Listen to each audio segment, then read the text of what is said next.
Media మిత్రులందరికీ మీ ద్వారా వీక్షిస్తున్నటువంటి రాష్ట్ర ప్రజానీకానికి తెలంగాణ ప్రజలు తెలంగాణ రాష్ట్రం వెలుపల ఉండేటువంటి వాళ్ళకు ఖండాంతరాల్లో ఉండేటువంటి వాళ్ళకు కూడా అందరికీ నమస్కారం.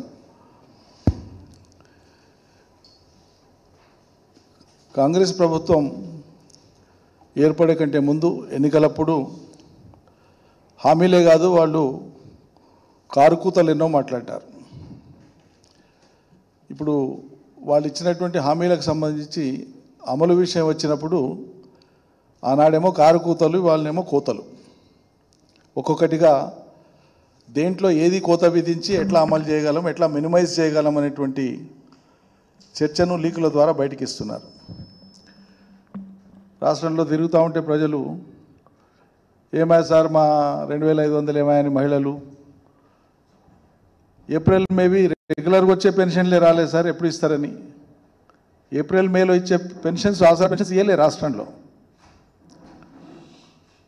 రైతులు వానాకాలం వచ్చింది, సీజన్ వస్తుంది, పునాస పంటలు అన్నీ దాదాపు కొల్లికొచ్చినాయి, ఇక వరి నాట్లే ఉన్నాయి, ఇంకెప్పుడు ఇస్తారు రైతు బంధు ఎప్పుడు ఇస్తారు సార్ మమ్మల్ని అడుగుతున్నారు. కాదా మమ్మల్ని అడుగుతున్నారు, కాదమ్మా మమ్మల్ని అడుగుతున్నారు, ఉన్నది సర్కారు వాళ్ళది కదా అంటే ఇక మీరు కొట్లాటోళ్ళు కదా అందుకని మిమ్మల్ని అడుగుతున్నాం సార్, మరి మీరే కదా సర్కారును తెచ్చుకుంటే అంటే ఏం చేస్తాం సార్, ఏరి కోరి మొగుడిని తెచ్చుకుంటానంటే వాడు కొట్టినా పడాలి తిట్టినా పడాలి అన్నట్లుంది మా బతుకు అంటున్నారు ప్రజలు. అట్లా రైతు భరోసా వాళ్ళు చెప్పినటువంటిది దేవుడు ఎరుగు, పాత రైతు బంధు కింద ఇచ్చేటువంటి డబ్బులే ఇస్తలేదు సర్కారు, కుంటి సాకులు చెప్తా ఉంది. నేను మొన్న కూడా చెప్పిన దాని పేరు మీద దీని పేరు మీద మేము విచారణ చేస్తాం, లేకుంటే ఇంకా వివరాలు సేకరిస్తాం, లేకుంటే అందరి అభిప్రాయాలు తీసుకుంటాం, ఇట్లా ఈ రకమైనటువంటి చర్చ చేసుకుంటా దీన్ని వాయిదా వేసుకుంటా పోతున్నారు. రుణమాఫీకి సంబంధించి మళ్ళొకసారి నేను ఇవాళ మళ్ళీ చెప్తున్నాను, ప్రజల దృష్టికి తీసుకొని వస్తున్నాను, ఈ ప్రభుత్వాన్ని కూడా హెచ్చరిస్తున్నాం. మీరు ఎన్నికలప్పుడు ఏం చెప్పినారు, కేసీఆర్ సర్కారు అమలు చేయకుండా మిగిలిపోయింది మొత్తం ఎంత రుణమాఫీ ఎంత ఉందో అది మొత్తం మేము మాఫీ చేస్తామని చెప్పినారు. మేము గుర్తు చేస్తున్నాయి వాళ్ళ మళ్ళా. మీరు మొన్న మాట్లాడినప్పుడు క్యాబినెట్ తర్వాత మీరు ప్రకటించినప్పుడు ఏం చెప్పినారు, 2018 నుంచి 2023 డిసెంబర్ అన్నారు. మరి 2018 కంటే ముందు ఏవైతే కేసీఆర్ లేదని మీరు పెడబొబ్బలు పెట్టినరో మరి అది గాలికి పోతుందా, అది ఇస్తారా ఇయ్యరా, బేసిక్ ప్రశ్న. మిగిలిపోయినటువంటి రుణమాఫీ మేము ఆనాడు చెప్పినాం, రెండో విడత అమలు చేసేటప్పుడు 19,000 కోట్లు ఉంది ప్రభుత్వం మీద భారము. సుమారు మేము రెండో విడతలో అమలు చేసుకుంటూ వచ్చినాక మధ్యలో కరోనా వచ్చింది 2 ఏళ్ళు, అందుకని ఆపినాం 36,000 దాకా ఇచ్చి, మిగతావి మేము ఇస్తామని చెప్పినాం, అనుకున్నట్లే ఇస్తూ పోయినాం, కానీ సంపూర్ణం కాలే. 19,000 కోట్లకు గాను 14,000 కోట్ల పైచీలకి ఇచ్చినాం మేము. సుమారు రమారమే 5,000 కోట్లు పెండింగ్లో ఉన్నాయి ఎన్నికలు అయ్యే నాటికి. మేము ఆ మాట కూడా చెప్పినాం ప్రజలకు, ఈ కారణాల వల్ల ఇవ్వలేకపోతున్నాం, ఎన్నికల తర్వాత ఇస్తామని.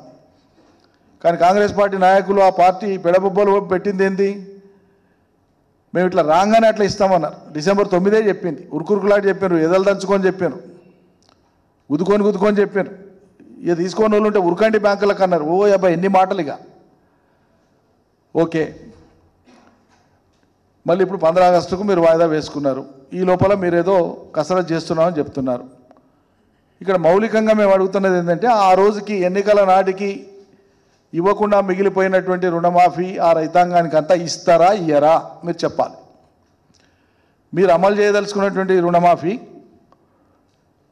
5 ఎకరాల లోపు ఉండి భూమి కలిగి ఉండి రుణభారం ఉన్నటువంటి రైతుల వివరాలు ప్రకటించండి. 2 లక్షల రుణాలు తీసుకున్నటువంటి రైతుల యొక్క వివరాలను ప్రకటించండి. ఎవరు ఆ రైతులు, ఎవరికి ఇచ్చినాయి బ్యాంకులు? ఎందుకంటే 5 ఎకరాలకు లోబడి ఉండేటువంటి ఏ రైతులకు కూడా ఈ రాష్ట్రంలో ఏ బ్యాంకు కూడా 1,00,000 రూపాయలకు మించి రుణం ఇయ్యదు. ఇచ్చినట్లుంటే చూపియండి. 2 లక్షల రుణం ఇవ్వాలి బ్యాంకు అంటే ఖచ్చితంగా ఎక్కువ భూమి ఉండాలి. మరి రాష్ట్రంలో ఉన్నటువంటి మొత్తం భూమిలో 1,52,00,000 ఎకరాల భూమిలో, సాగుకు యోగ్యమైన భూమిలో సుమారు 1,36,37,00,000 ఎకరాల భూమి 5 ఎకరాల లోపు ఉండేటువంటి రైతుల చేతుల్లోనే ఉంది. మరి 2 లక్షలు ఎవరికి ఇస్తారు? ఎంతమంది ఉన్నారు రైతులు? మండలాల వారీగా మీరు జాబితా, గ్రామాల వారీగా మొత్తం ఒక్కో మండలంలో జాబితా విడుదల చేయండి. మేము డిమాండ్ చేస్తాను. ఎందుకంటే మీరు ప్రగల్భాల కొద్దీ మొదలు మాట్లాడేప్పుడు ముఖ్యమంత్రి ఏమన్నాడు, 40,000 కోట్లు అయితే రుణమాఫీ మొత్తం చేసేస్తే ఏక బిగిన చేసి పడేస్తా, ఏముంది మేము నోరు కట్టుకుంటేనంటే 40,000 కోట్లు పెద్ద కథనా అన్నట్టు చాలా తేలికగా చేసి మాట్లాడు. మొన్న క్యాబినెట్లో చర్చించినప్పుడు వాళ్ళు ఇచ్చినటువంటి వివరణ ఏంది, 30,000 కోట్లు అన్నారు. 40-30కి దిగిపోయింది. మరి నిజంగా ఫిగర్ ఎంత ఉంది, ఎంతమంది రైతులు తీసుకున్నారు, ఆ వివరాలు చెప్పండి, ప్రజలకు చెప్పండి, వివరించండి. బయటికి ఎందుకు దాచిపెడుతుండ్రు? ఎగ్జాక్ట్ ఫిగర్ అరైవ్ కావాలంటేనంటే ఇగో రాష్ట్ర వ్యాప్తంగా ఇన్ని లక్షల మంది రైతులు ఇంత తీసుకున్నారు, మండలాల వారీగా జాబితా విడుదల చేయండి. మేము మచ్చుకు నమూనాకు మొన్న 2-3 బ్యాంకులలో వివరాలు అడిగి తీసుకున్నాం. గవర్నమెంట్ ఏం చెప్తుందో దీని మీద వివరణ తీసుకున్న తర్వాత అవన్నీ నేను మళ్ళీ ముందలు పెడతా. ఏ బ్యాంకులో కూడా 5 ఎకరాలకు పరిమితమైనటువంటి ఏ ఒక్క రైతుకు కూడా 1,00,000కి మించి రుణం ఇవ్వలే. బ్యాంక్ మేనేజర్లే చెప్తున్నారు, మేము ఇవ్వం సార్, 25,000 30,000 కంటే ఎక్కువ ఇచ్చే అవకాశమే లేదు ఎకరా మీద. 20 మ్యాక్సిమం 25 కూడా ఇవ్వం పంట రుణాలు. ఇది అంతకంటే ఎక్కువ నీకు రా. పంట పెట్టుబడి మా క్యాలిక్యులేషన్ ఉంటుంది, ఆల్ ఇండియా లెవెల్ నుంచి మా మీద మానిటరింగ్ ఉంటుంది, ఏ పంటకు ఎంత రుణం ఇవ్వాలి క్రాప్ లోన్ అనేది ఉంటుంది. రైతు చోటుగానే నాకు 50 లక్ష ఏంటి ఏనికి రాదట్లా, పంట స్వభావాన్ని బట్టి పొలం యొక్క విలువను బట్టి మేము ఇస్తాము అని చెప్తున్నారు బ్యాంకర్లు. ఇది వాస్తవం కూడా. మరి 5 ఎకరాల లోపు ఉండేటువంటి రైతు పంట రుణం 2 లక్షలు తీసుకున్న రైతులు ఎవరైనా ఉంటే మీరు ప్రకటించండి. ప్రభుత్వం ఎవరైనా పలుకుబడి ఉన్నోళ్ళు పోయి, మీలాంటి మీడియా మిత్రులు ఎవరికైనా భూమి ఉంటే మీరు కానీ పోయి మేనేజర్తో మాట్లాడితే మీకు భయపడి ఎవరైనా ఇస్తే ఇచ్చిండొచ్చు తెలియదు నాకు, కానీ ఇచ్చే పరిస్థితి లేదు. బ్యాంకులు నిబంధనలు కాదని ఇవ్వరు వాళ్ళు. కాబట్టి ఆ విషయాన్ని బయట పెట్టాలని చెప్పి మాట్లాడుతున్నాం. మరి రేపు ఇచ్చేటప్పుడు రైతు కూలీలకు 12,000 ఇస్తారా? మీరు ప్రకటించిన కౌలు రైతులు ఉంటే వాళ్ళ లిస్ట్ ఎంత, నిజంగానే ఉంటే మీ దృష్టికి వచ్చిన లిస్ట్ ఎంత, వాళ్ళకి 15,000 ఇస్తారా? మీరు చెప్పిన మాట అమలు చేస్తారా? ఎందుకంటే చెప్పింది ఒకటి అమలు అయితే లేదు కాబట్టి ఇవన్నీ మాటికి అడగాల్సి వస్తుంది, మాటి గుర్తు చేయాల్సి వస్తుంది.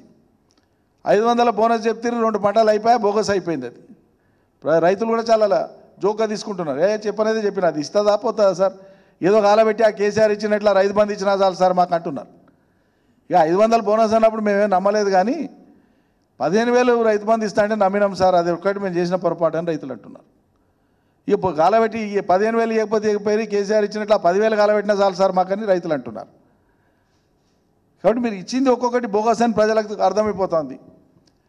మహాలక్ష్మి 2,500 ఇప్పటికి మొదలే పెట్టలే. లీక్ ఏమిస్తున్నారు?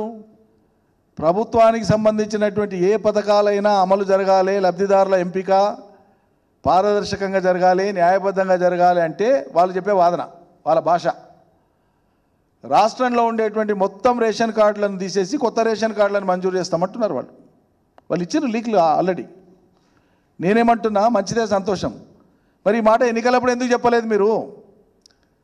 రాష్ట్రంలో ఉండేటువంటి మొత్తం రేషన్ కార్డులను మేము హేతుబద్ధీకరిస్తాము, మా ప్రభుత్వం వచ్చినాక మొత్తం కొత్త రేషన్ కార్డులు ఇస్తామన్న మాట చెప్పలే. ప్రజలను నమ్మించడానికి ఏం చెప్పిండ్రు? కార్డులు ఎవరికి లేవో వాళ్ళందరికీ అర్జెంటుగా కొత్త రేషన్ కార్డులు ఇస్తామని చెప్పారు మీరు. కానీ ఇప్పుడు మాట మార్చి ఏం చేస్తున్నారు?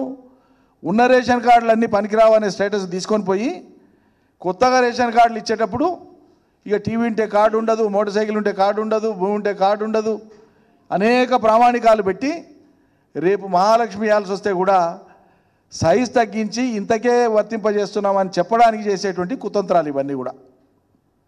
ఇవి నేరుగా అంగీకరించకుండా ఇప్పుడు ఎన్నికలప్పుడు, ఎన్నికలు అయిన తర్వాత కూడా పెద్దలు జయప్రకాష్ నారాయణ గారు ఒక మాట అన్నారు, ఇవి అవివేకమైనటువంటి హామీలు, ఇవి ఆచరణలో సాధ్యమయ్యే హామీలు కానే కాదు, ఉన్న బడ్జెట్ కాక ఈ కొత్త హామీలు అమలు చేయాలంటే 1,20,000 పైచిలకు కోట్లు అవుతుందండి, ఎవ్వరూ చేయలేరు, ఇది అసాధ్యమని చెప్పారు. ఎన్నికలైనాక ఆయన ఇంకో మాట చెప్పారు, ఇప్పటికైనా మించింది లేదు, మీరు అధికారులకు రావాలనుకున్నారు, వచ్చిండ్రు, ప్రజలు మీకు ఇచ్చిండ్రు, ప్రజలకు చెప్పండి తప్పైంది, ఇవి మాత్రం ఇస్తాం, ఇవి మాత్రం ఇవ్వము అని చెప్పండి ఇప్పటికైనా అని చెప్పారు. ఇవి వాళ్ళు పాటిస్తారా? కాంగ్రెస్ పాటిస్తుందా? ఇప్పటికి దబాయించి ఉల్టా దబాయించే చెప్తారు. ఆల్లేదు చూడలేదు కొడుకు పేరు సోమలింగం అన్నట్లు 7 నెలలు వెళ్ళిపోయా 8వ నెల రాబోతుంది రుణమాఫీకి సంబంధించి గ్రామాలలో సంబరాలు చేస్తుందండి. ఇదెక్కడి చూద్దాం నాకు అర్థం కాదు. రుణమాఫీ చేయాలని క్యాబినెట్ నిర్ణయించిందట, దానికి గ్రామాలలో సంబరాలంటే మన అర్థం పడతాం ఉందానండి. పాలాభిషేకాలు చేస్తుంది, సిగ్గు లేకుండాలి కదా ఇట్లా చేయనికే. రుణమాఫీ చేస్తామని ఎన్నికలప్పుడు చెప్పారు మీరు, ఇవాళకి అమలు కాలే, ఎప్పుడు అమలు అవుతుందో తెలియదు. పోనీ అమలు అయినాడన్నా నువ్వు ఇచ్చిన 10 మందికో 5 మందికో ఇచ్చినాడన్నా పాలాభిషేకం చేస్తే ఓ 7 పేర్చినట్లు. గతే లేదు ఇప్పటికీ పాలాభిషేకాలు. ఈ సినిమాలో సోపతి ఎక్కువ ఉండి వాళ్ళ ఇన్ఫ్లుయెన్స్ ఎక్కువ ఉన్నట్టుంది ముఖ్యమంత్రి మీద. సినిమా ఏం చేస్తారు, ఆడియో రిలీజ్కి ఒక ఫంక్షను, వీడియో రిలీజ్కి ఒక ఫంక్షను, ప్రీమియర్ షో పెడితే ఒక ఫంక్షను, ప్రముఖుల్ని పిలిచి సినిమా బాగుందా బాగాలేదు చూపిస్తే ఒక ఫంక్షను, మీడియాను పిలిచి చేస్తే ఒక ఫంక్షన్. ఇలా చేస్తారు. ప్రమోషనల్ యాక్టివిటీ అదంతా, నేను తప్పడతలేను. అది వాళ్ళ commercial activity, business activity, promotional activity. So ముఖ్యమంత్రి రేవంత్ రెడ్డి గారి సర్కారు కూడా, రాష్ట్రంలో కాంగ్రెస్ సర్కారు కూడా ప్రతిదానికి ఫలితం లేకుండానే, ఫలితం రాకుండానే ప్రమోషనల్ యాక్టివిటీ మొదలుపెట్టింది. నిజమా కాదా నేను చెప్పింది ఏమైనా అద్భుత కల్పన ఉందా? ఎవరైనా చేస్తారా అనండి. ఇట్లా ఏదైనా ఒక పథకం చిత్తశుద్ధిగా అమలై ప్రజలు సంతోషపడితే పాలాభిషేకం చేసినట్టే ఎస్ సంతోషం, రైతులుగా మేము కూడా సంబరపడతాం నిజంగా అమలైతే. అరే అమలే లేదు పాలాభిషేకం అయిందండి బాబు, సిగ్గుపడాలి. బాధ్యత కలిగిన ఘనత వహించినటువంటి గొప్ప మీడియా సంస్థలు ఏం పనిచేస్తున్నాయి ఇటువంటి విషయాల్లో? పొరపాటు ఇటువంటిదే కనుక కేసీఆర్ హయాంలో ఏదైనా జరిగి ఉంటే, అమలే కాకుండా పాలాభిషేకాలు జరిగింటే ఓ అబద్ధాన్ని అంతర్జాతీయ సమస్య, అంతర్జాతీయ వేదికల దాకా తీసుకుపోతుంది మనోళ్ళు ఘనత వహించినటువంటి కొన్ని సెక్షన్ ఆఫ్ మీడియా వాళ్ళు. దీన్ని ఎత్తి చూపనిగా కూడా చేత కాదానండి, నాకు అర్థం కాదు. ఏమనిపించదా? ప్రజలకు బాధ్యత వహించడం అంటే ఇదేనా? కేసీఆర్ని ఆడిపోసుకోవడమేనా? 7 నెలలు వెళ్ళిపోయా గత ప్రభుత్వం అయిపోయి కొత్త ప్రభుత్వం వచ్చి. ఈ ప్రభుత్వానికి దారి తెన్ను లేదు, కనీసం ఎత్తి చూపే బాధ్యత కూడా తీసుకోరా ఎవరు? మేధావులు సరే వాళ్ళంతా బ్రాకెట్లలో ఉన్నారు, ఇప్పుడు బయటికి రారు, మాట్లాడారు. నా రిక్వెస్ట్, దయచేసి ఇవి ప్రజలకు సంబంధించినటువంటి అంశాలు. బ్యాడ్ ప్రెసిడెంట్స్గా పోవద్దు, బ్యాడ్ ప్రెసిడెంట్గా సెట్ కావద్దు ఇటువంటివన్నీ.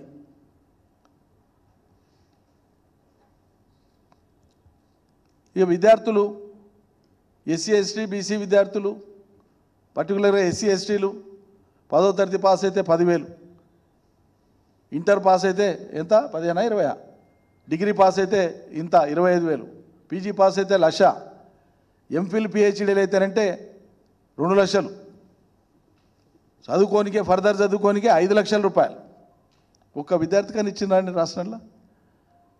ఎంత దారుణంగా కొత్త తరాన్ని, యువతరాన్ని, నిరుద్యోగ యువకుల్ని కానీ చదువుకున్న పిల్లల్ని కానీ భారతదేశంలో మొదటిసారి ఇంత గొప్పగా వంచినటువంటిది కాంగ్రెస్ పార్టీ.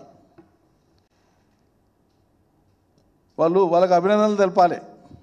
ఎందుకంటే ఇలా కాంగ్రెస్ పార్టీ దృష్టిలో చాలా అత్యంత పవిత్రమైనటువంటి దినం ఇది. కాంగ్రెస్ పార్టీకి జూన్ 25 50 ఏళ్ల కింద ఎమర్జెన్సీని విధించి రాక్షస పాలనకు శ్రీకారం చుట్టినటువంటి రోజు ఇది. కాంగ్రెస్ పార్టీ ఎమర్జెన్సీని పెట్టిన రోజు అండి. ఇలా సెలబ్రేషన్ చేసుకోవాలి. ఇలా నిన్న రాజ్యాంగాన్ని సంరక్షిస్తాం, రాజ్యాంగానికి కట్టుబడి ఉంటాం అని చెప్పి చేతుల రాజ్యాంగాలు పట్టుకొని నిన్న సంబరాలు చేసినారు కదా. ఇలా చేయండి సంబరం. రాజ్యాంగాన్ని మేము కాలరాచినటువంటి అతి గొప్ప మహా దార్శనిక పార్టీ మాది. ఈ దేశంలో ఎమర్జెన్సీ విధించి లక్షల మందిని జైళ్ళలోకి పెట్టి 100ల మందిని చంపినటువంటి పార్టీ మాది. చీకటి రాజ్యాన్ని అమలు చేసిన పార్టీ మాది అని ప్రకటించండి, సంబరాలు చేసుకోండి. ముఖ్యమంత్రి గారు కూడా ఢిల్లీలో ఉన్నట్లున్నారు, వాళ్ళ అధినాయకత్వానికి చెప్పి సంబరాలు జరిపేయమని చెప్పండి. సిగ్గుపడాలి అసలు.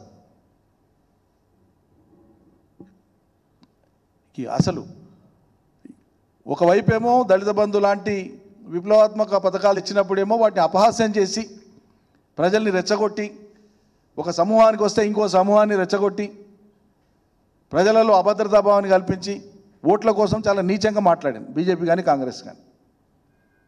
సరే, రాష్ట్రంలో కాంగ్రెస్ అధికారంలోకి వచ్చింది. ఏం చెప్పిన వీళ్ళు? కేసీఆర్ 10 లక్షలు ఇచ్చేదేంది, మేము 12 లక్షలు ఇస్తాం అంబేద్కర్ పేరు మీద పెట్టి ఈ స్కీమ్కి అని చెప్పినారు. 7 నెలలు అయిపోయింది, రాష్ట్రంలో ఒక్కటన్నా ఇచ్చినారండి?